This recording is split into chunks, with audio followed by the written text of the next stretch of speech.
Hai, saya William. Selamat datang di Soap. Hai semuanya, kira-kira apa yang membuat sebuah pelayanan itu punya kuasa? Apakah itu karena kata-kata yang indah, retorika yang meyakinkan, atau kehadiran yang karismatik dan mempesona? Nah, Paulus justru datang dengan kebalikan dari semuanya itu. Ketika dia pertama kali melangkah ke kota Korintus, dia tidak datang dengan pidato yang cemerlang atau dengan hikmat dunia yang membuat orang-orang itu berdecak kagum gitu. Tidak ada presentasi yang megah di sana, tidak ada pesona ala panggung motivator. Yang ada justru kelemahan, takut, dan gemetar.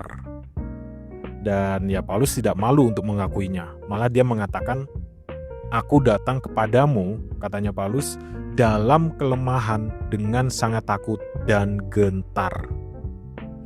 Paulus bukan tampil percaya diri di mimbar ya, tidak ya. Tapi dia berdiri sebagai manusia yang tahu kalau hanya kuasa Allah yang bisa menyentuh hati manusia.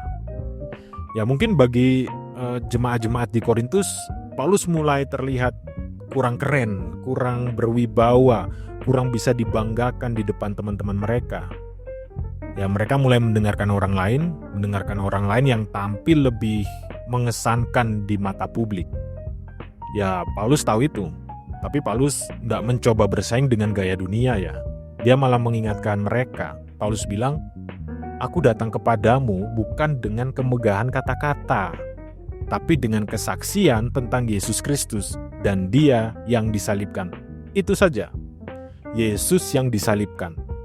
Jadi Paulus memutuskan untuk tidak tahu apa-apa yang lain. Dia memilih untuk membatasi dirinya. Bukan karena Paulus kurang ilmu ya, Paulus bukan orang bodoh ya. Tapi karena dia tahu yang menyelamatkan itu bukanlah gaya bicara kita, tapi Injil itu sendiri. Dan yang paling menarik di situ adalah Paulus tahu kalau kekuatan sejati itu justru muncul dari kelemahan. Dia sadar kalau orang-orang bertobat karena kepintarannya, maka ya mereka juga bisa dipikat oleh orang yang lebih pintar dari dia. Tapi kalau mereka diselamatkan karena kuasa Allah, maka iman mereka akan berdiri di atas dasar yang tidak tergoyahkan. Jadi Paulus tidak ingin membuat pengikut bagi dirinya. Dia tidak sedang membangun merek pribadi. Dia hanya ingin satu hal, yaitu agar manusia mengenal Yesus Kristus dan percaya kepada kuasa Allah. Nah, saya jadi teringat ya, betapa seringnya kita itu merasa harus tampil meyakinkan dulu, baru bisa dipakai Tuhan gitu. Tapi Paulus justru menunjukkan sebaliknya, bahwa Allah itu bekerja paling kuat justru saat kita paling lemah.